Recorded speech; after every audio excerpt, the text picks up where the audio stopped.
अस्सलाम वालेकुम नाजरीन, प्रोग्राम ग्राउंड जीरो के साथ मैं हूं शिफा यूसुफजई। अगले 2 रोज़ पाकिस्तानी सियासत के तनाजुर में खासे अहम है कि जब कल यानी 16 जनवरी को हुकूमत और PTI के दरमियान मुज़ाकरात का तीसरा दौर होने जा रहा है और इसके अगले रोज़ 17 जनवरी को 190 मिलियन पाउंड केस का फैसला सुनाया जाना है, जो कि पहले ही 3 बार मौखर हो चुका है। मुज़ाकरात की अगर बात की जाए तो एक तरफ हुकूमत वाज़े कर चुकी है कि सियासी कैदियों की रिहाई के मुतालबे पर अदालतों के जरिए ही कोई पेशरफ्त हो सकती है, क्योंकि एग्जेक्टिव ऑर्डर के जरिए हुकूमत के लिए ऐसा करना मुमकिन नहीं है।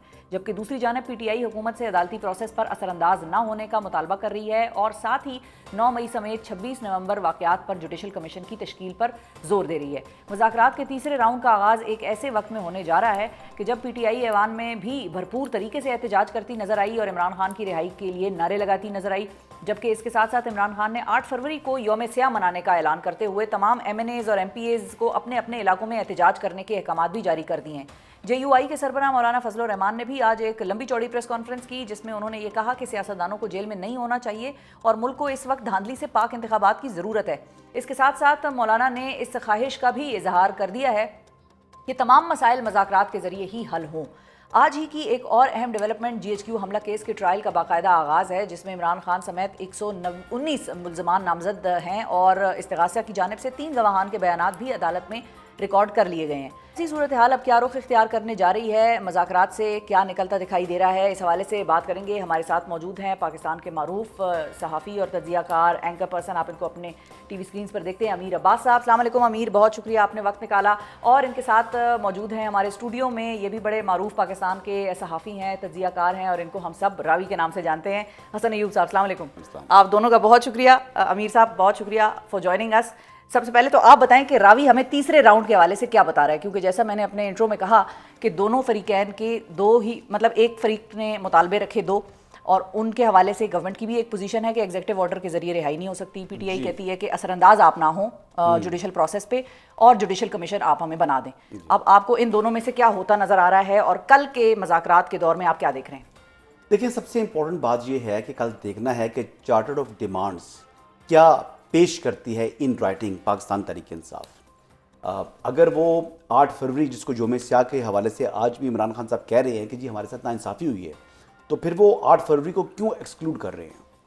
पहली बात तो यह है, अपनी चार्टर ऑफ डिमांड जो पाकिस्तान तहरीक इंसाफ पेश करना चाह रही है, उसको हुकूमत को फॉर्म 47 वाली हुकूमत कहती है, तो फिर मेरे ख्याल से उनको ये मुतालबा रखना चाहिए। अगर अपने मुतालबात ही पेश करनी है, कल माने जाए ना माना जाए, लेकिन चार्टर ऑफ डिमांड्स में पाकिस्तान तहरीक इंसाफ की तरफ से अगर मैं हूँ तो मैं कम से कम ये लाजमी रखूँ। और हालांकि मुल्क में अंदर ट्रिब्यूनल्स मौजूद हैं जहाँ पर इन मुकदमात ने जो बेसिकली यूनिक फोरम है जिसने इलेक्शन डिस्प्यूट को रिजॉल्व करना है, तो टेक्निकली तो वो हो ही जाएगा। अगर ये असरअंदाज ना हो हुकूमत उन पर, तो ट्रिब्यूनल्स फैसला तो कर ही देंगे। के ऊपर तो वो तो बेसिकली हुकूमत के अंडर तो नहीं है ना। इलेक्शन ट्रिब्यूनल्स जो होते हैं जहाँ पर इलेक्शन पिटिशंस आती हैं वो होती हैं इलेक्शन कमीशन के अंदर। अब तो इलेक्शन कमीशन का भी टाइम खत्म होने वाला है और उस हवाले से 26 को आई बिलीव कि वो टर्म चीफ इलेक्शन कमिश्नर की खत्म हो जाएगी। अब बहुत सी चीजें हैं, तहरीक इंसाफ मुज़ाकरात से बहुत कुछ हासिल कर सकती है अगर करना चाहे तो, और अगर ना करना चाहे तो जबरदस्ती तो आप कुछ उनको दे नहीं सकते। लेकिन कुछ लो कुछ दो होगा मुज़ाकरात में। और देखें, ठीक है, यानी कि अच्छा पॉइंट है कि कौन नहीं चाहेगा कि मुल्क में अपोजिशन और हुकूमत का एक वर्किंग रिलेशन बने, लेकिन वर्किंग रिलेशन के लिए एक माहौल होना चाहिए और उसमें स्पॉयलर्स को शट अप कॉल देनी होगी पाकिस्तान तहरीक इंसाफ को। स्पॉयलर्स में इनकी साइड पर ज्यादा हैं, हुकूमत की साइड पर बहुत कम है। ठीक है। अच्छा अमीर साहब, आप बताइए कि कल के राउंड में आपको क्या होता नजर आ रहा है, और आपसे भी मेरा वही सवाल है कि दोनों की साइड से पोजीशंस हमें बड़ी क्लैरिटी के साथ कम से कम TV प्रोग्राम्स हो गए या प्रेस कॉन्फ्रेंसेज हो गई, उनमें तो बड़ी वाज़ेह तौर पर नजर आई हैं। PTI चाहती है जुडिशल कमीशन और कि हुकूमत हमारा judicial process free and fair कर दे, और गवर्नमेंट ये कहती है कि भाई एग्जेक्टिव ऑर्डर के जरिए कोई मामला नहीं हो सकता, आप अदालतों से ही इस चीज़ की तवक्को रखें और जुडिशल कमीशन पे जाहिर है फिर बात होगी। What do you see happening tomorrow? जी बहुत शुक्रिया। एक तो जैसे हसन फरमा रहे थे ना, मैं उस पर थोड़ा सा इख्तलाफ करूंगा कि जो इलेक्शन ट्रिब्यूनल है वो हुकूमत के मातहत नहीं है, होता ऐसे ही है, लेकिन ये हुकूमत इलेक्शन ट्रिब्यूनल को अपने मातहत कर चुकी है। वो इस तरह से कि जब इसने चलते हुए इलेक्शन ट्रिब्यूनल को इस्लामाबाद में तारिक महमूद जहांगीरी साहब के उनको रोका, इंटरप्ट किया थ्रू लेजिस्लेशन, तब्दीली की इलेक्शन एक्ट के अंदर, और हुकूमत और PDM रिटायर्ड जजेस को निकाला था खुद। जब 8 फरवरी के बाद 8 फरवरी के इलेक्शन शक खून को बचाना था तो इन्होंने रिटायर्ड जजेस को वापस डाल दिया। और शकूर पराचा जैसे जजेस को जब आप लेकर आएंगे तो कौन नहीं जानता शकूर पराचा कितने फाजिल और कितने नामवर और किस शोहरत के हामिल जाते हैं। जब आप ऐसे जजेस को लेकर आ रहे हैं जिनका सिक्का बंद पहचान है कि उन्होंने क्या फैसले करने हैं, कहां से आने हैं फैसले, कैसे आने हैं, और क्या होता है, हुकूमत कोई इलेक्शन ट्रिब्यूनल की गर्दन पे नाखून थोड़ा रखती है, ऐसे कमी तो नहीं बना लेती ना हुकूमत प्रोसेस को डिसरप्ट करती है। तो अगर जुडिशल कमीशन के प्रोसेस को भी फिर डिसरप्ट कर दिया हुकूमत ने, हैं अमीर साहब, अगर हुकूमत ने फिर जुडिशल कमीशन के प्रोसेस को भी डिसरप्ट कर दिया जो पीटीआई मांग रही है? देखिए, मैं उस तरफ आपको जो आपका जो कानून है रियासत पाकिस्तान का, वो कानून ये कहता है कि 180 दिन के अंदर अंदर इलेक्शन ट्रिब्यूनल अपने फैसले सुनाएगा।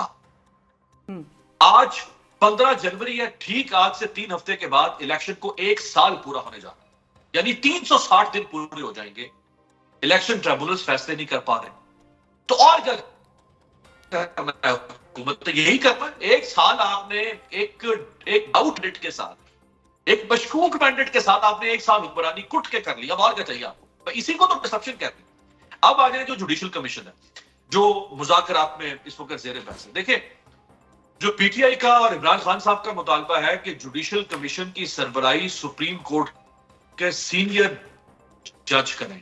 आप वो सीनियर जजेस हैं, एक है चीफ जस्टिस जो याहिया अफरीदी, वैसे तो वो सीनियरिटी में नहीं है, वैसे तो मंसूर अली शाह सीनियर है, और उसके बाद है मुनीब अख्तर। तो क्या आप ये मान सकती हैं, यानी जो सियासत का छोटा मोटा भी तालिब इल्म है वो समझ सकता है कि क्या ये रियासत 2 अहम तरीन मुकदमात 9 मई और 26 नवंबर, जिस तोते में जान है इस वक्त इस पूरे निजाम की, इस हाइब्रिड सिस्टम की जान जिन तोतों में, एक का नाम 9 मई, एक का नाम 26 नवंबर, वो ये तोते उठा के मंसूर अली शाह और मुनीब अख्तर को दे सकती? भाई, मंसूर अली शाह और मुनीब अख्तर का रास्ता रोकने के लिए तो हमने पूरे के पूरे आइन को तब्दील कर दिया 26वीं तरमीम के जरिए से। हमने सुप्रीम कोर्ट की कॉपी को तब्दील कर दिया, हमने सुप्रीम कोर्ट में with in the supreme court एक सुप्रीम कोर्ट पैनल खड़ी कर दी, और हमने जस्टिस अमीनुद्दीन खान साहब को ला के उसका हेड बना दिया, क्योंकि हम मंसूर अली शाह करना चाहते थे, उनकी पावर को शाह को चीफ जस्टिस बना देना चाहते थे। हमने सीनियरिटी के प्रिंसिपल को, जो सेटल प्रिंसिपल, हमने चेंज कर दिया कि हम उनको ऊपर ना ले दें। तो क्या कोई मान सकता है कि अब यही रियासत वापस 26 नवंबर और 9 मई को उठा के मंसूर अली शाह को और मुनीब अख्तर को दे देगी कि जी आप इनको हल करें?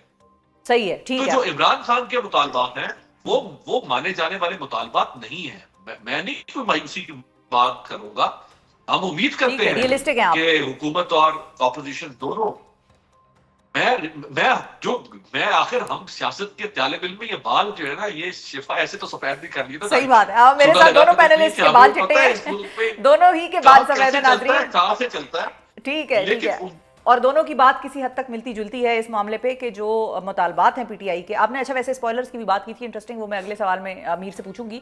अब वो कह रहे हैं कि जो मुतालबात पीटीआई के हैं वो दोनों ही हुकूमत मानने को तैयार शायद ना हो, जिसका 80% चांस वैसे मुझे भी लगता है। दोनों में से आसान वैसे जुडिशल कमीशन था, लेकिन एतजाज़ अहसन साहब ने कल परसों हमारे प्रोग्राम में बात की, उन्होंने कहा पीटीआई को जुडिशल कमीशन का नुकसान होगा गिवन द एंटायर सिचुएशन जो इस वक्त पाकिस्तान में ऑपरेट कर रही है सियासत की, और हुकूमत को फ़ायदा होगा। ये तो डिमांड है ना उनकी। अब तो फ़ायदा होगा, नुकसान होगा, जो चार्टर ऑफ डिमांड आप लेकर आएंगे, जो पेश करेंगे, ये तो फिर उसी के ऊपर तय करना है ना। अब आप मिसाल के तौर पे किसी अदालत में जाते हैं तो आपने अपनी एक पिटीशन तैयार की होती है, उस पिटीशन में आपकी एक प्रेयर होती है, आपने अदालत से इस्तदा किया, अगर आपने प्रेयर ही ना की वो, तो फिर आपको क्या मिलेगा? तो बात जो कर रहे थे अमीर अब्बास साहब, माजरत के साथ, कि इस्लामाबाद के अलावा भी जो इलेक्शन ट्रिब्यूनल्स हैं मुल्क में बाकी भी मौजूद हैं। एक जिन साहब की ये बात कर रहे हैं मौसूफ की, डिग्री असली नहीं है, मैंने वेरीफाई की भी है, और वो जज बन गए। जी भी, वो जो इस मुल्क में जज बन चुके हैं, और यही वो क्या इंसाफ देंगे? उनके इंसाफ के ऊपर आपको इतमाद क्यों करे? देखे ना, हाई कोर्ट के लेकिन उसको एक और जज भी हैं जज साहब, जिन्होंने उज़ैर बलोच को 3 मर्डर्स में भी एक्विट कर दिया, तो निजाम पे तो एतबार तो है नहीं ना। जो इस टाइम स्टे के ऊपर चल रहे हैं, हुक्म इम्तनाई के ऊपर सिंध हाई कोर्ट का स्टे है। मुझे उन्हीं के ऊपर जो है वो ट्वीट करने के ऊपर कंटेम्प्ट ऑफ कोर्ट की प्रोसीडिंग मेरे खिलाफ इनिशिएट की गई थी, क्योंकि उन्होंने वहाँ पर खुद स्टे ले लिया, तो फिर मामला वहाँ पर सिंध में ही रुक गया। तो बात यह है कि मैं तो कम अज़ कम उन पर एतमाद नहीं करता। उनके मुकाबले में किसी बंदे पर एतमाद कर सकता हूं, लेकिन इनके मुकाबले में जिनकी डिग्री जाली है, जिनकी चीज़ें जो है वो डॉक्यूमेंट दुरुस्त नहीं है, वो चीज़ें मेरे ख्याल के मुताबिक ज़्यादा क्रेडिबिलिटी उनके ऊपर ज़्यादा क्वेश्चन मार्क है, उनकी क्रेडिबिलिटी के ऊपर। अगर उनको फिर भी क्रेडिबल समझते हैं अमीर अब्बास साहब, तो वो फिर उनका अपना जहन लेकिन है, वैसे उनको इतने तस्लीम अरसे कर तक सकते हैं। इतने अरसे तक एक जज कैसे काम कर जी सकता बिल्कुल है गलत जाली हुआ, डिग्री के साथ? उन लोगों को भी अकाउंटेबल करना चाहिए जिन्होंने इनको जज बनाया, और मेरे ख्याल के मुताबिक इस बात के ऊपर कोई दूसरी राय नहीं है, होनी चाहिए। लेकिन अगर अमारत ही गलत है, बुनियादी गलत है, तो उस पर कायम जो अमारत है वो कायम नहीं रह सकती। बहरहाल एक एप्लीकेशन हाई कोर्ट के अंदर ही कोवरेंटो की एक वकील साहब ने, जो कि पहले जर्नलिस्ट थे बाद में वकील बने, मियां दाऊद उनका नाम है, उन्होंने वो डाली हुई है। उसके ऊपर भी हमारे जो ऑनरेबल हाई कोर्ट है वो उसने खामोशी इख्तियार की हुई है। बहरहाल ये एक अलग सवाल है। जहाँ तक आप बात कर रही हैं कि मुज़ाकरात के हवाले से, देखिए मुज़ाकरात के हवाले से हमें उम्मीद अच्छी रखनी चाहिए, संजीदा होना उम्मीद क्या है? चाहिए। अच्छी उम्मीद? देखिए उम्मीद रखनी चाहिए। क्या मैं पुरुमीद हूँ? खुद मुझे कोई नतीजा खेज साबित होते दिखाई देते हैं, मुझे नहीं होते, लेकिन अगेन फिर भी एक मौका मिलना चाहिए।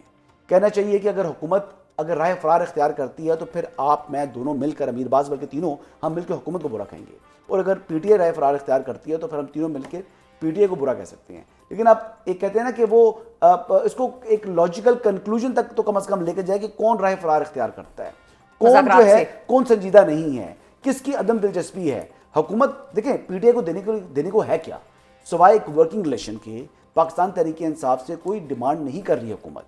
जबकि ठीक है। जो पीटीआई है वो एक्चुअल कुछ चीजें मांग रही है, तो इसमें तो विन विन पाकिस्तान तहरीक इंसाफ के लिए। अगर यही भाग जाएं या यही राह फरार इख्तियार करें तो फिर सबसे बड़े कसूरवार ये होंगे, और हुकूमत राय फरार इख्तियार करे तब भी हम कहेंगे कि जी आपको मुल्क में स्टेबिलिटी चाहिए, आप चाहते ही नहीं है कि मुल्क में जो है ना वो एक अच्छा माहौल बन सके, एक वर्किंग रिलेशन बन सके आपका शैडो गवर्नमेंट के साथ। तो ये बातें बड़ी सिंपल हैं, लेकिन देखेंगे और मौलाना साहब जो मांग रहे हैं इंतखाबात, फ्रेश इलेक्शन। देखिए मौलाना का जो ग्रीवियंस है वो एस्टैब्लिशमेंट से भी है, और प्लस उनका वो कहते हैं कि मेरा मैंडेट चोरी हो गया है खैबर पख्तूनख्वा में। तो वो अगर खैबर पख्तूनख्वा के हवाले से उनके जो इश्यूज हैं वो तो बेहतर तरीके से पाकिस्तान तहरीक इंसाफ डील कर सकती है, लेकिन मेरा नहीं ख्याल कि अब उसमें मौलाना साहब को कुछ हासिल होगा। इसी तरीके से मेरा नहीं ख्याल कि जो 8 फरवरी के हवाले से जो पाकिस्तान तहरीक इंसाफ कहती है उनको कुछ हासिल होगा। लेकिन अब यही है कि doctrine of past and close transaction के ऊपर ही हमें आगे बढ़ना होगा, या फिर इस्तीफे देकर जो है वो रोडों पर आ जाएं और फिर ये मुज़ाकरात वगैरह तमाम चीज़ छोड़ें। फिर चाहे वो इंतखाबात ले सकती है पीटीआई या मौलाना फजल रहमान, तो ले लें, नहीं ले सकते तो ना ले सकते। अभी तो मौलाना और पीटीआई साथ बैठने वाले भी सिचुएशन उनकी भी नहीं कोई नहीं बनी ना। देखिए अली अमीन ने क्या बोला कल वसीम बदामी को, जी वो जो उन्होंने अल्फाज अदा किए, मौलाना के दर पर जाकर आप वहां पर नमाजें पढ़ते रहे, हर आधे घंटे बाद आप जाते थे, और आज मौलाना से बारे में इतनी गिरी बात की, अब पीटीआई को असूली तौर के ऊपर, हालांकि मौलाना साहब ने आज उस तरह से बहुत सख्त बात पीटीआई के हवाले से नहीं की। ऊपर पीटीआई को इज़हार ताल्लुकी करना चाहिए अली अमीन के इस बयान की, और उसकी मजम्मत भी करनी चाहिए चेयरमैन साहब को और सेक्रेटरी साहब को। अमीर साहब, स्पॉयलर्स की बात की थी बड़ी इंटरेस्टिंग हसन अयूब ने कि स्पॉयलर्स हैं और पीटीआई की तरफ ज़्यादा हैं। स्पॉयलर्स के हवाले से ही मैं आपसे पूछना चाह रही हूँ कि क्या वाकई ऐसा है कि स्पॉयलर्स मौजूद हैं दोनों साइड्स पे और पीटीआई में शायद ज़्यादा हैं? और एक स्टेटमेंट भी जो आई हमारे सामने कि रऊफ़ हसन साहब ने ये बात की कि पीटीआई के साथ जो मुज़ाकरात, गवर्नमेंट के साथ जो मुज़ाकरात हो रहे हैं, तो हमारे गवर्नमेंट के साथ कोई मुज़ाकरात नहीं हो रहे, हमारे जिसके पास ताकत है उनके साथ मुज़ाकरात हो रहे हैं, और गवर्नमेंट भी उन्हीं के कहने पर हमारे साथ टेबल पे बैठी हुई है। तो ये स्पॉयलर वाला बयान था या ये आपको हकीकत पे मबनी लगता है? जी आपकी इजाजत से मैं अपने भाई दोस्त हसन से सवाल कर सकता हूँ? मैं जी जी बिल्कुल करें, बिल्कुल करें। आप दोनों के बाल सफेद हैं जी भाई। कोई मेरा सवाल कोई धूप में तो नहीं किया ना, तजर्बे से किया। मेरा सवाल ये है कि जिन जस्टिस तारिक महमूद जहांगीरी साहब की डिग्री के मशकूक या बकौल इनके मैंने इन्वेस्टिगेट किया वो डिग्री जाली है या वटेवर जो भी उस डिग्री में है, उस बुनियाद पर ये एक जज को क्वालिफाई नहीं समझते कि वो बैठकर इंसाफ दे, तो 8 फरवरी के इलेक्शन को सैकड़ों साफियों ने, दर्जनों साफियों ने क्वालिफाई किया कि वो जाली इलेक्शन था, फॉर्म 47 का इलेक्शन था। ये उस हुकूमत को मानने को तैयार है 8 फरवरी के धांधली ज़दा हुकूमत को, लेकिन ये जाली डिग्री वाले जज को मानने को तैयार नहीं। भाई कोई एक उसूल तो बना लेना। बात में कोई वजन नहीं है हमारे साथ, ना सवाल आपको लॉजिकल है। आप मेरे बड़े भाई हैं, काबिल इज्जत हैं, लेकिन एक जज जो है वो कॉन्स्टिट्यूशन होता है, वो जज के पास कॉन्स्टिट्यूशन होता है, और एक जो इलेक्शन वाला मुझे हुकूमत कभी। भाई मेरी बात सुन लो ना फिर आप। देखिए वो हर हल्का में, यानी हर एक हल्का, पूरे मुल्क को तो आप उसमें नहीं लेकर आ सकते ना। अब जो बलूचिस्तान में इलेक्शन हुआ है उसको आप पीटीआई के साथ कहते हैं कि विक्टिमाइज हुआ है, वहां पर उनके शायद उम्मीदवार ही नहीं थे, बहुत सी जगहों पर ऐसे हैं कि उनके कैंडिडेट्स भी नहीं थे। आप पूरे मुल्क के इलेक्शन को नहीं, आप स्पेसिफिक बात तो इलेक्शन की बात कर JUI है सकते ना। हैं। आप JUI इस्लामाबाद की बात फॉर्म कर रहे हैं, 47 मैं आपकी मुझे बात हरा मान दिया। सकता हूं। पंजाब की आप भाई- इस्लामाबाद की बात कर रहे हैं, भाई- जो आपने हल्का कवर किया हो ना अमीर बाद साहब ने। अमीर बाद साहब पूरे एक टाइम पर पूरे मुल्क में तो मौजूद नहीं थे। एक टाइम पर तो आप पूरे एक हल्के को भी कवर नहीं कर सकते कौमी असेंबली के। ठीक है, अगर एक साफी, अगर हाँ भाई, हम मैं हर जगह पे मौजूद 342 था। हल्कों में साफी 342 तो मौजूद साफियों था को ना। पिटीशन साफी आती तो तो मौजूद फिर थे तो मैं ना। बात मानने वाला था। फा- फिर मेरे ख्याल से 342 अगर मुखालत में आ जाए तो फिर क्या करेंगे आप? तो बात सुने, कॉन्स्टिट्यूशनल होता अमीर बात भाई, देखिए यार- आप, आई रिस्पेक्ट यू अलॉट, लेकिन आपका क्वेश्चन जो है कोई लॉजिकल है नहीं माजरत के साथ। वो कह रहे हैं आपने पूरा कवर नहीं किया आपने इलेक्शन। कसूर तय किया कि मैं उस जज को नहीं मानता जिस जज की डिग्री जाली है। मैं आपके साथ हूं, मैं भी ऐसे जज को नहीं मानूंगा जिसकी डिग्री जाली है। तो फिर आप उस हुकूमत को भी कैसे, उस मेजॉरिटी को कैसे मान रहे हैं, उस सिंपल मेजॉरिटी को कैसे मान रहे हैं कि जिसकी आधी से ज्यादा जो है वो मशकूक है। ये मशकूक है ना, और अभी फैसलों ने डिसाइड नहीं हुई किया। कि वो गलत हैं। कई जब डिसाइड हो साथियों जाएंगे ने तो मैं भी नहीं फैसले मानूंगा किया। उनको। अभी मशकूक है ना, तो मशकूक के ऊपर बात है ना। मैं जब डिसाइड हो जाएगा तो मैं भी हुकूमत को नहीं मानूंगा, फिर तो वो एमएनए रह नहीं सकेंगे, फिर हुकूमत कायम नहीं रह सकेगी। अब पंजाब के अंदर देखें, टोटल मेरे ख्याल से 20 इलेक्शन पिटीशन हैं जी। 100%।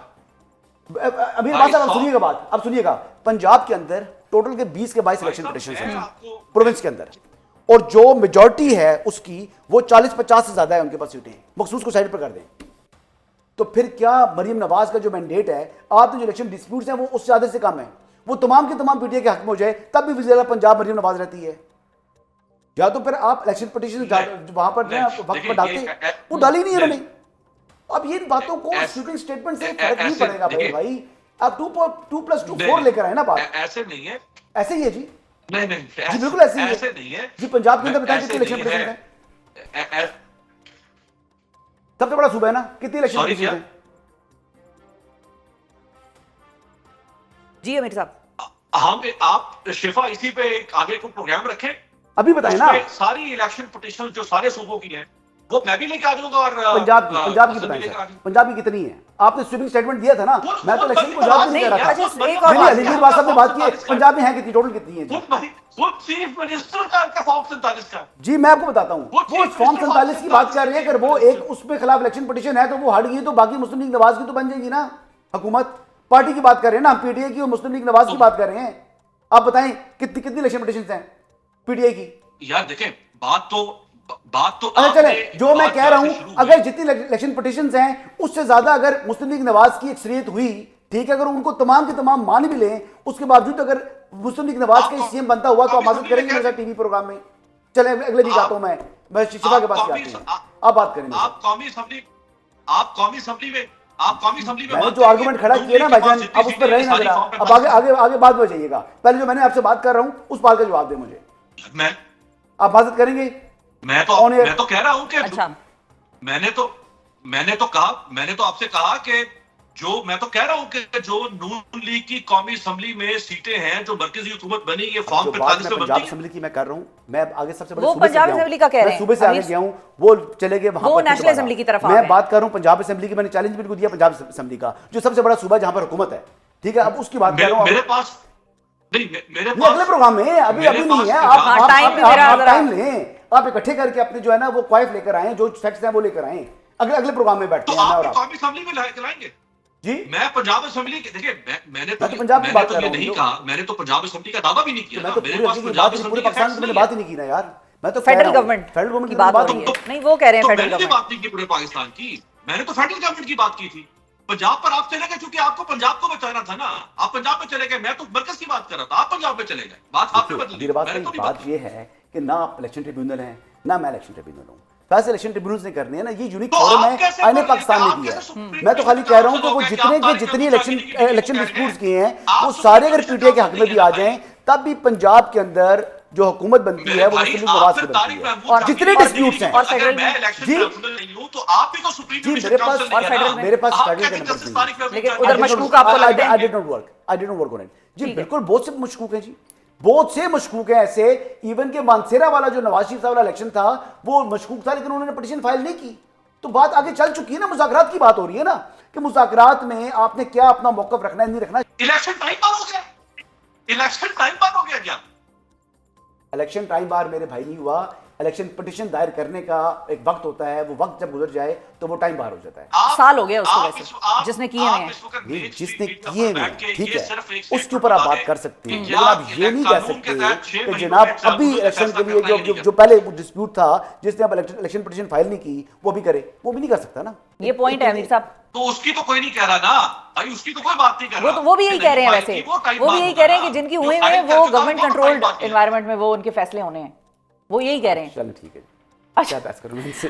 मज़ाकरात के एक दिन बाद इमरान खान की 190 मिलियन पाउंड केस के हवाले से फैसला सामने आना है। सजा होती है या बरियत होती है या जो भी होता है वो अब हमें देखना पड़ेगा।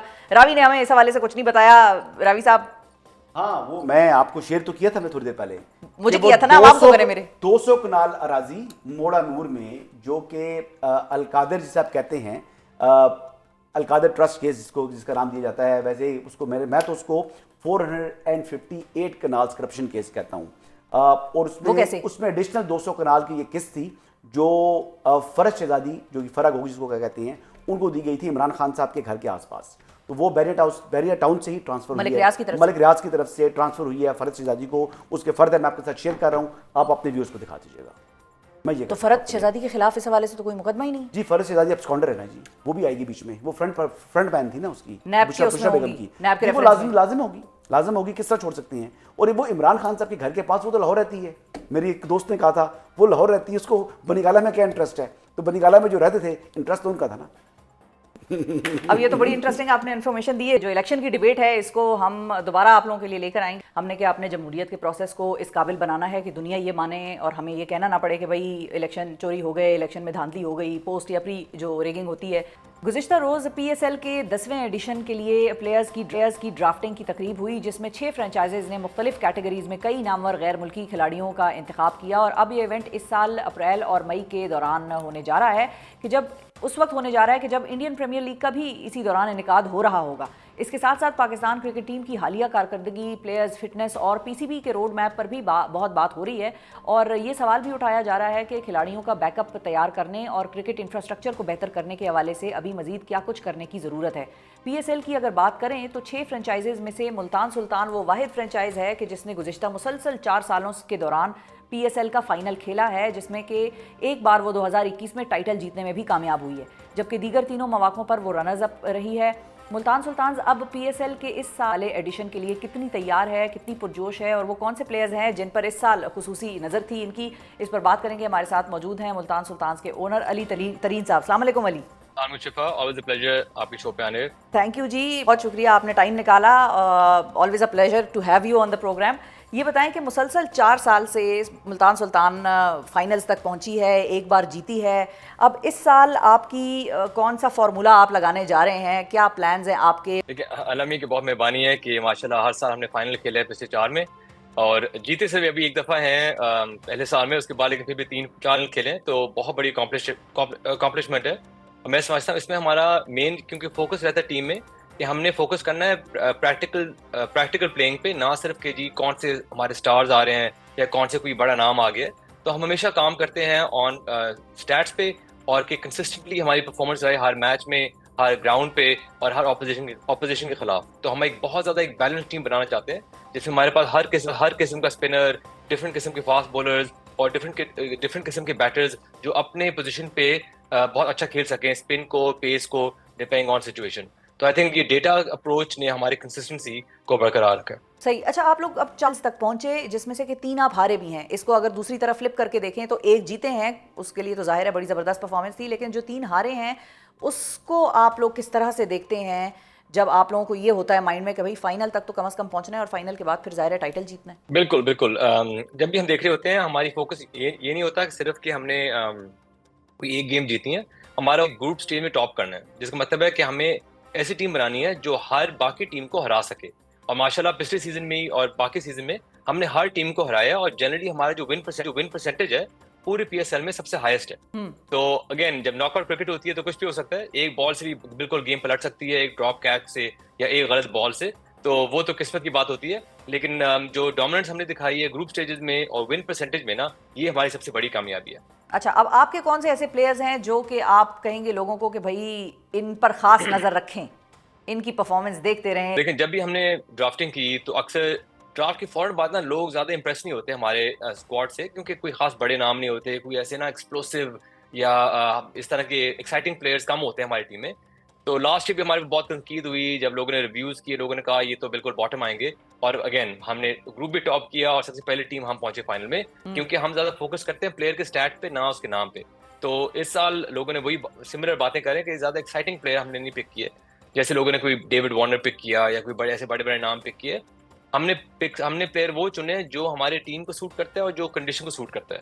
तो मैं ये कहूँगा कि जो 3 नाम हम समझ रहे हैं जो बहुत इंशाल्लाह कामयाब होंगे, वो हो गए, एक तो माइकल ब्रेसवेल जो हमारे ओवरसीज पिक है, क्योंकि ऑब्वियसली उनकी बैटिंग तो अच्छी है, लेकिन उनके जो ऑफ स्पिन है, उनकी पावर प्ले में ऑफ स्पिन इतनी माशाल्लाह कामयाब है कि जब हम देखे थे डिफरेंट मॉडल्स को, उनकी पावर प्ले बॉलिंग दुनिया के जो बाकी तमाम स्पिनर्स हैं उनके बिल्कुल टॉप 3 में थी।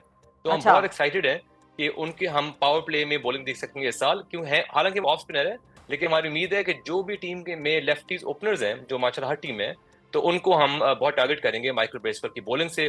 जो 2 लोकल प्लेयर हैं जिनके बारे में हम बहुत एक्साइटेड हैं, एक है कामरान गुलाम जो ऑब्वियसली पाकिस्तान टेस्ट टीम में भी है, डिफरेंट फॉर्मेट में खेल चुका है, लेकिन हम समझते हैं कि वो अपने ट्रू पोटेंशियल पे यूटिलाइज पहले नहीं हुए। अच्छा। तो हम समझते हैं कि हमारी टीम में हम उनको प्रॉपर्ली इस्तेमाल कर सकेंगे और वो एक बहुत इंशाल्लाह हाई क्वालिटी परफॉर्मेंस देंगे और हमारे पक्के बैटर होंगे इंशाल्लाह हमारे मिडिल ऑर्डर में। और फाइनली एक young fast bowler Aqib Javed, जो पहले भी पीएसएल खेल चुके हैं इस्लामाबाद के लिए, लेकिन उनका इतना अच्छा सीजन नहीं गुजरा था, लेकिन आजकल क्या वो बॉलिंग करा रहे हैं शिफा, 145 एवरेज कर रहे हैं, वो इतनी तेज बॉलिंग करा रहे हैं। क्या बात। और भी बांग्लादेश प्रीमियर लीग खेल रहे हैं, वहां भी माशाल्लाह भी कल के मैच में बाकी प्लेयर मैच भी थे।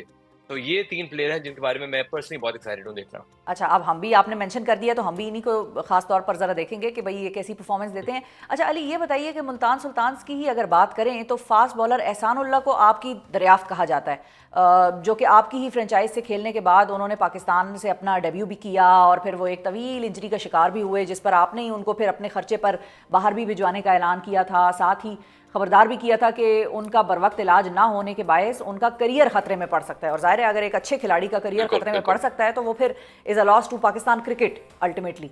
तो अब इस साल पीएसएल ड्राफ्ट में मतलब इतना सारा उनका आपके साथ हिस्ट्री भी हुई और आपने उनका इतना ख्याल भी रखा, इसके बावजूद एहसानुल्लाह को आपकी फ्रेंचाइज समेत किसी भी ने भी पिक नहीं किया, जिस पर वो दिल बर्दाश्ता होकर उन्होंने आइंदा से पीएसएल खेलने का ही बॉयकॉट कर दिया बेसिकली। तो इस पर आप क्या कहेंगे और एहसानुल्लाह को क्या तसल्ली देना चाहेंगे?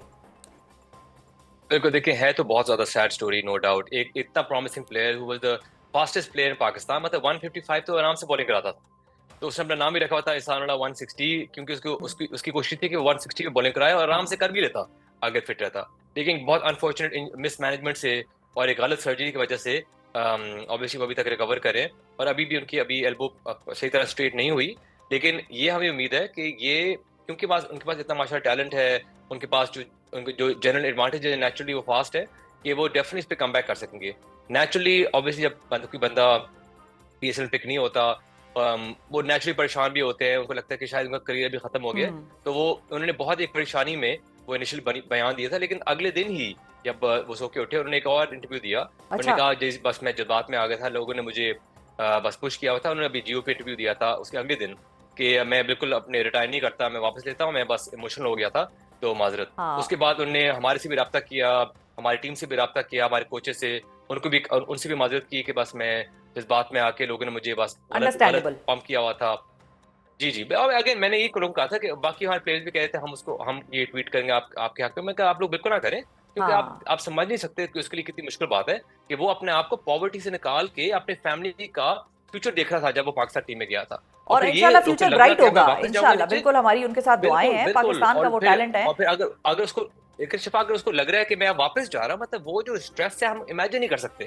तो लेकिन मुल्तान सुल्तान की तरफ से, क्योंकि वो हमने बल्कि पिछले साल भी जब हमें बिल्कुल कंफर्म था कि ये बॉलिंग नहीं करा सकेगा और इंजर्ड है, हमने फिर भी उसको ड्राफ्ट किया था और टीम के साथ रखा था और ऑब्वियसली पैसे भी पूरे दिए थे, कोई हमने डिडक्शन नहीं की थी, ताकि ऑब्वियसली उसका एक लाइवलीहुड चलता रहे साथ साथ और उसकी ऑब्वियसली फैमिली का टेक केयर हो जाए और हमारे फिजियो के साथ वो अपनी रिहैब कर सके। जिसने हमने आइडेंटिफाई किया कि हमने इसको बाहर भेजना पड़ेगा। तो अभी भी इस सीजन में भी जो पीएसएल के टाइम पे एक डिपार्टमेंट टूर्नामेंट हो रहा है पीसीबी में, जिसपे मुल्तान सुल्तान का अपना एक डिपार्टमेंट है, तो हम उस डिपार्टमेंट ने हमने उसको साइन अप कर दिए ताकि उसकी मंथली तनख्वाह, और ऑब्वियसली हम सब्सटेंशियली उसको पे करेंगे ताकि उसकी रोजी रोटी चलती रहे। और उसने खुद कहा है कि मैं इस डिपार्टमेंट भी खेलूंगा, अगले साल में डोमेस्टिक भी खेलूंगा, सही और है। इंशाल्लाह हम मुल्तान सुल्तान के जरिए हम उसको वापस कम बैक कराएंगे उसका पीएसएल में इंशाल्लाह जी, इंशाल्लाह। अच्छा अली, आपकी पाकिस्तान में क्रिकेट के मामलात के और इंफ्रास्ट्रक्चर के हवाले से एक बड़ी ओपन राय रही है और आप अपने खदशात का भी इजहार करते हैं, जो चीज़ आपको ठीक नहीं लग रही होती आप उसका भी बयान करते हैं। टैलेंट हंट के हवाले से और प्लेयर्स की ग्रूमिंग के हवाले से हम कहाँ पर खड़े हैं और मज़ीद हमें क्या करने की ज़रूरत है? अभी देखें, टैलेंट हंट तो आसान चीज होती है, आप बस लोगों को ऐलान करते हो, एक ग्राउंड बुक करते हो, लोग आ जाते हैं, तो वो तो बहुत आसान चीज होती है, लेकिन उस पर कोई लॉन्ग टर्म चीज नहीं होती। सबसे जरूरी चीज होती है टैलेंट डेवलपमेंट के लिए, वो होती है पाथवे सिस्टम, कि लोगों को पता हो कि मैंने पहले परफॉर्म करना है क्लब लेवल पे, फिर डिस्ट्रिक्ट लेवल पे, फिर मैं जाऊंगा इस टीम में, फिर मैं जाऊंगा अगली टीम में, और फिर मैं ग्रेड 2 में जाऊंगा, और फिर मैं फर्स्ट क्लास खेलूंगा, और फिर मैं नेशनल टीम में जाना चाहूंगा इंशाल्लाह। तो ये जो पाथवे सिस्टम है ना, ये बनना और स्टेबल रहना बड़ा जरूरी है। अभी पिछले सालों में था जब 6 एसोसिएशन थी, एक बहुत क्लियर पाथवे था जिसमें बहुत ज्यादा आजकल के प्लेयर्स निकले उस सिस्टम से। तो ऐसी अभी नया सिस्टम बन गया, जो चैंपियंस कप है, चैंपियंस की जो 6 टीमें हैं, अब यहाँ से हमें नजर आएंगे जो प्लेयर्स ऊपर आ रहे हैं, जैसे आकिब जावेद है, हाँ, क्योंकि बिल्कुल। इसने इस लोकल टूर्नामेंट में इसने परफॉर्म किया आफ्टर फ्यू बैड सीजन, अब सडनली वो पीएसएल के लिए लोग उसको सोच रहे हैं, ठीक वो है। पीएसएल टीम में भी आ गया माशाल्लाह। तो ऐसे और बहुत लोग हैं, तो जब एक स्ट्रॉन्ग रोबस्ट इंफ्रास्ट्रक्चर होएगा फॉर पाथवे सिस्टम, तब हमारी टैलेंट डेवलपमेंट सही तरह होगी। अच्छा, और क्विकली अली ये भी बता दें कि आपको इस बात से इत्तेफाक है कि पीएसएल में फ्रेंचाइजीज की तादाद अगले साल से बढ़ाने की ज़रूरत है, क्योंकि पीएसएल का इब्तदाई 10 साल का मुआहिदा 2025 में ख़त्म हो जाएगा। बिल्कुल, मैं तो बहुत देर से कह रहा हूँ कि पीएसएल में 8 टीमें कम से कम होनी चाहिए, क्योंकि इतना हमारा टैलेंट जाया होता है हर साल। और एडिशंस कौन कौन सी हैं देख के आपको फिर नज़र दुख आ होता रही है। हैं? जो मेरी अंडरस्टैंडिंग है कि लास्ट टाइम ये हुआ था कि जो भी ओनर जीतेगा टीम को, उसकी चॉइस है वो किस शहर का नाम रखे। अच्छा। तो मुझे अब पता नहीं कौन लोग बिड करेंगे, लेकिन उम्मीद है कि जैसे बड़े शहर हमारे जैसे सियालकोट है, वैसी टीम लाजमी आनी चाहिए। बिल्कुल सही है जी, बहुत शुक्रिया अदा करेंगे। अली तरीन नाजरीन हमारे साथ मौजूद थे मुल्तान सुल्तान की तरफ। अब हम देखते हैं कि मुल्तान सुल्तान इस बार पीएसएल में क्या करती है, और दीगर टीमों के लिए भी हमारी all the best wishes for all of them. जाहिर है पाकिस्तान का इवेंट है, हमने सबको सपोर्ट करना है और हम सबको सपोर्ट करते हैं, और जाहिर है हर एक की अपनी थोड़ी थोड़ी चॉइस होती है। सो मैं तो अपने वाली टीम के साथ हूँ आज भी, लेकिन ये है कि जो भी अच्छा खेले उसके लिए हमारी बहुत सारी दुआएं, और पाकिस्तान के इस इवेंट के लिए बहुत सारी दुआएं। खबरी आपके लिए ये है कि गूगल पे ने अब से 2 माह बाद मार्च 2025 से पाकिस्तान में अपने ऑपरेशंस लॉन्च करने का ऐलान कर दिया है, जिसके बाद पाकिस्तान में डिजिटल अदायगियां करना मजीद आसान हो जाएगा। गूगल कंपनी के मुताबिक गूगल पे की पाकिस्तान में लॉन्च के लिए इस वक्त इब्तदाई तौर पर 4 से 6 मालियाती इदारों और बैंकों के साथ बातचीत जारी है। ये पेशरफ्त एक ऐसे वक्त में होने जा रही है कि जब पहले ही पाकिस्तान में डिजिटल अदायगियों को बढ़ाने और इनका दायरा कार वसी करने पर माहिरीन खासा जोर दे रहे हैं, जबकि दूसरी जानिब पाकिस्तान को इंटरनेट की बंदिश और इसकी सुस्त रवी का इशू भी दरपेश है। दूसरी तरफ हम ये भी सुन रहे हैं कि व्हाट्सएप भी अपने सर्वर जो है वो पाकिस्तान से बाहर मुंतकिल कर रहा है। तो ऐसे में क्या वाकई ही ये खुशखबरी है और इस पर चाहिए? इसी हवाले से हम बात करेंगे। हमारे साथ digital media specialist Fahad Malik हैं, ये हमें बताएंगे कि भाई हम इस पर खुश हो जाएं। अस्सलाम वालेकुम फहद। अस्सलाम मैडम, कैसी हैं आप? खुश हो जाएं जी, हो जाएं थोड़ी हद तक, लेकिन बहुत ज़्यादा कोई इतनी एक्साइटिंग जज्बाती ना हो, खुशी रखें। हाँ जी, क्योंकि बताएं। आपने देखा होगा बहुत सारी जगहों पे मैं अपना फ़ोन लगाता था और पेमेंट हो जाती थी। कॉन्टैक्टलेस। पाकिस्तान में कुछ बैंक्स ने कॉन्टैक्टलेस पेमेंट्स इनेबल की हुई हैं, यानी कि अगर आपके पास एंड्रॉयड फ़ोन है और वो NFC एक टेक्नोलॉजी होती है वो इनेबल्ड है, तो आप अपनी ई पेमेंट्स कर सकते हैं without having a card. Google पे बेसिकली एक ऐसी मोबाइल एप्लीकेशन है गूगल की जो आपको ये फंक्शनैलिटी देती है कि आप अपने डेबिट कार्ड्स और क्रेडिट कार्ड्स उसके साथ लिंक कर दें और फिर आपको वो कार्ड्स कैरी नहीं करने। आपका गूगल पे आपका कार्ड बन जाता है और उसमें आप 10 कार्ड्स लगा सकते हैं। गैर मतलब तो ये चीज़ तो एप्पल पे भी आपको देता है। एप्पल पे पाकिस्तान में इनेबल्ड नहीं है, नहीं, ठीक है। कंप्लीटली इनेबल्ड नहीं है। सो ये दो, और गूगल ने अभी तक अनाउंस नहीं किया, ये बेसिकली 2 मोबाइल ऐप्स हैं। एक गूगल वॉलेट जो आपके वॉलेट को ई कर देता है, यानी आप अपने बोर्डिंग कार्ड्स, आप अपने टिकट्स, आप अपने QR कोड, सारी चीज़ें आप उसमें इनेबल कर सकते हैं। पेमेंट्स के लिए गूगल पे है। बहुत सारे इंटरनेशनल ऐसे गेटवेज हैं, ऐसी वेबसाइट्स हैं जहाँ पे गूगल पे की पेमेंट एक्सेप्ट होती है। पाकिस्तान में भी मतलब मेरा इनेबल था, तो मैं सऊदीया जाऊँ या कहीं जाऊँ तो वो चलता है, क्योंकि पाकिस्तानी बैंक सपोर्टेड नहीं थे लेकिन बाहर वाले कार्ड्स चलते थे। तो अब ये कुछ बैंक्स के साथ मिलके प्लान आउट कर रहे हैं, और गूगल एक दफ़ा पहले भी पाकिस्तान से जाने के चक्रों में था। आप अपने प्ले स्टोर की पेमेंट्स नहीं कर पा रहे थे क्योंकि स्टेट बैंक आपको एक सर्टेन लिमिट तक पेमेंट करने देता था। तो अभी भी गूगल ने अनाउंस नहीं किया। गूगल के डेवलपर नोट्स पे सिर्फ उन्होंने लिखा है कि इन 10 मुल्कों में हम अपनी ऐप लॉन्च करने लगे हैं दोबारा से। ऑफिशियल अनाउंसमेंट नहीं है। पाकिस्तान है, इजिप्ट है, ठीक है। 8-10 और ममालिक। अच्छा, और ये बताइए कि गूगल पे और पेपॉल ये एक ही जैसी चीज़ें हैं? ये दो मुख्तलिफ चीज़ें। गूगल पे आपको ये इनेबल करता है कि आप अपने existing bank account, credit card card को लिंक कनेक्ट कर कर दें, सकते ठीक है। हैं। पेपाल एक बैंक अकाउंट है जो आपको ये फंक्शनलिटी देता है कि आप दुनिया में कहीं से भी कहीं पे ईमेल मतलब आप अपनी पेमेंट मंगवा सकते हैं, ट्रांजैक्ट कर सकते हैं। और पेपाल के लिए सिर्फ आपको एक ईमेल एड्रेस चाहिए होता है। So it's a new account जो पाकिस्तान में सपोर्टेड नहीं है। गूगल पे आपके पेपाल 8-10 और अकाउंट्स आप उसके साथ अटैच कर सकते हैं। गूगल पे को आप एक सेंट्रल हब समझ लें अपनी बैंकिंग ट्रांजैक्शंस के लिए, और पेपाल एक नया बैंक अकाउंट है और पेपाल पाकिस्तान में नहीं है। पेपाल आएगा उस दिन आप छलांगे मारे, उस दिन छलांगे मारे, वाकई उस दिन आप खुश हो। ठीक है। अच्छा, ये जो गूगल पे है, इससे ये बोगस ट्रांजैक्शंस या ऐसी ट्रांजैक्शंस जो कि चोरी वोरी के मामलात हों, उसको अवॉइड किया जा सकता है? ये जो इलेक्ट्रॉनिक ट्रांजैक्शंस की लोग बात करते हैं कि भाई कॉन्टैक्टलेस है, आपने फ़ोन टैप किया या फ़ोन कनेक्ट किया, लेकिन लोग उससे डरते भी हैं, ज़्यादा कंफर्टेबल नहीं है इस तरह की पेमेंट मेथड के साथ। सो आपके नॉर्मली होता था कि आप कार्ड लेते थे, आप अपना कार्ड देते थे, वो बंदा लेके जाता था रेस्टोरेंट में, और चाहे वो उसकी तस्वीर ले ले, चाहे क्योंकि पीछे कोड 3 डिजिट कोड है और सामने कार्ड के बाकी डिटेल्स हैं, तो अगर कोई उसकी तस्वीर ले ले तो आपका आराम से ऑनलाइन इस्तेमाल हो सकता था। बहुत सारे बैंक्स OTP नहीं भी भेजते। सो उस किस्म की फ्रॉडलेंट एक्टिविटीज़ को रोकने के लिए आपके फ़ोन के साथ लिंक होगा, आपके पास मशीन आएगी, आप अपना फ़ोन डालेंगे, कार्ड की क्या डिटेल है, कार्ड का नंबर क्या है, वो कहीं पे भी नहीं होगा। इसी तरह ऑनलाइन जब गूगल पे आप इस्तेमाल करेंगे तो आपको सिर्फ अपना OTP भेजना पड़ेगा जो आपकी सिम पे आएगा। आप कार्ड की डिटेल्स नहीं डालेंगे, वो आपके जीमेल से खुद उठा। अच्छा, तो दैट इज़ प्रीटी सेफ फिर? जी, it will get very safe. अच्छा, अब फाइनली ये बताएं फहद के, ये जो व्हाट्सएप सर्वर्स की हम बात कर रहे हैं, मेरा वैसे व्हाट्सएप बड़ा स्लो चल रहा है और बिल्कुल बस फौत ही हो गया है व्हाट्सएप, समझ नहीं आ रही क्या हुआ इसके साथ। ये सर्वर्स का इसके स्पीड के साथ कुछ कनेक्शन है? सर्वर्स बाहर मुंतकिल होने का क्या मतलब है, ज़रा ये भी समझाएं हमारे नाज़रीन। जिस दिन गूगल पे पाकिस्तान आएगा उस दिन वो पाकिस्तानियों को एक शेर डेडिकेट करेंगे कि 89 करोड़ दा वेखे आते लख दा, अच्छा, राह पे आते 100 दा, वाह पे आते कख दा। तो जो क्या मतलब भी समझाएं जरा इसका। मतलब ये है कि इस सिचुएशन में किस तरह फिट होता है? बहुत हाइप अब था जी कि पाकिस्तानी मार्केट में जाएंगे तो दुनिया बदल जाएगी। जिस दिन वो यहाँ पे आएंगे उस दिन सबसे पहली नाथ उनको डालेगा स्टेट बैंक गूगल पे को के भाईजान किधर की ट्रांजैक्शंस का हमें डेटा देंगे, पाकिस्तान से कहाँ पैसे जा रहे हैं, कितने लोगों के पास कौन से बैंक अकाउंट से। सो जहाँ पे एग्जिस्टिंगली इंटरनेट नहीं चल रहा और व्हाट्सएप इतना बड़ा आपका प्लेटफॉर्म, व्हाट्सएप की खबर 100% सही है। अच्छा, वाकई सर्वर्स बाहर मूव हो रहे हैं। जब आप मैसेज करते हैं या आप कोई तस्वीर भेजते हैं तो वो पहले व्हाट्सएप के सर्वर पे जाता था, और उसको स्मूथ बनाने के लिए हर मुल्क में जब कोई एप्लीकेशन आती है तो अपने सर्वर्स क्रिएट करती है। जैसे ये गाड़ियों वाला एक अभी ब्रांड आया है, उन्होंने पाकिस्तान में अपना हवावे के साथ मिलकर डेटा सेंटर बना रहे हैं जहाँ पे उनकी इलेक्ट्रिक गाड़ियों का डेटा जाएगा। इसी तरह व्हाट्सएप जब आया तो उन्होंने एड्रेस बनाए पाकिस्तान में, तो उनको अब इंटरनेट कनेक्टिविटी के मसले थे तो उन्होंने अपना जितना कंटेंट डिलीवरी का नेटवर्क था वो सारा का सारा उठा के बाहर यानी कि फिजिकली जो उनके यहाँ पर जो भी जी, जब आप मैसेज करते थे आप डेटा आप उनके सर्वर पे जाता था, उसके बाद वो मैंने आपको मैसेज किया तो पहले व्हाट्सएप के सर्वर पे जा रहा है, उसके बाद आप तक जा रहा है। सो वो सर्वर लोकल थे, और इसको PTA ने भी कंफर्म किया है कि व्हाट्सएप ने अपने कंटेंट डिलीवरी नेटवर्क्स को पाकिस्तान से बाहर मूव कर रहे हैं और कर चुके हैं काफ़ी हद तक। इसीलिए आप जब आजकल आप मैसेज करें, कॉल करें तो आपको कनेक्टिंग पे रहता है, आपका मैसेज देर से जाता है। इंस्टाग्राम भी इसी वजह से स्लो है क्योंकि इंस्टा के कुछ सर्वर्स व्हाट्सएप के साथ म्यूचुअली यूज़ हो रहे थे। मेटा एक ही ग्रुप है, फेसबुक, इंस्टाग्राम, व्हाट्सएप समेत बहुत सारी एप्लीकेशन हैं। सो लगता बड़ा अच्छा है, लेकिन आई एम सॉरी मैं बहुत कोई मायूसी वाली बातें नहीं करना चाहता, बट आपकी $2 बिलियन की इकॉनमी थी और अभी उसमें से 90% दोस्त जिनको मैं जानता हूँ जो टेक्नोलॉजी से रिलेटेड थे, उन्होंने डिजिटल नोमैड वीज़ा को लेके जा रहे हैं, को बाहर सेटल हो रहे हैं, को अपनी प्रॉपर्टीज़ बेच रहा है। क्योंकि इस मुल्क में जब तक बेसिक जैसे आपके लिए पानी, हवा,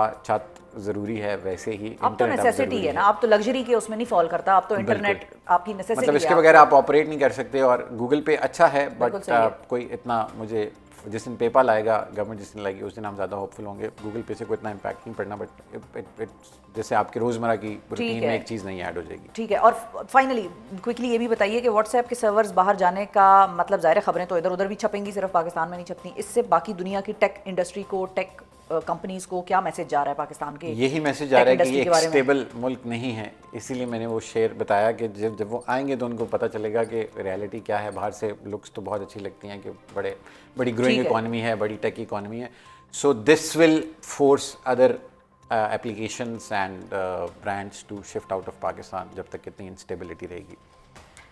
इसी नोट पे नाजरीन आज के प्रोग्राम का इख्तिताम होता है। बहुत शुक्रिया फहद मलिक, आपने बड़ी डिटेल से समझाया कि गूगल पे पे खुशियां ज़रूर मनाएं, लेकिन दुआ करें कि हमारी हुकूमत को इस चीज़ का एहसास हो कि अगर आपने बाकी पूरा एक कंड्यूसिव इन्वायरमेंट ना फराहम किया तो ये गूगल पे भी यहाँ आकर रोने धोने डालेगा और कुछ शायद टाइम बाद ये भी कहेंगे कि भाई वापस चलो, पैक योर बैग्स। तो जिस तरह के व्हाट्सएप कर रहा है इस वक्त, तो अब देखते हैं कि क्या होता है इंटरनेट के हवाले से पाकिस्तान में। आज के प्रोग्राम से इतना ही। अपना बहुत ख्याल रखिए, हमें और पाकिस्तान को दुआओं में याद रखिए। अल्लाह हाफिज़।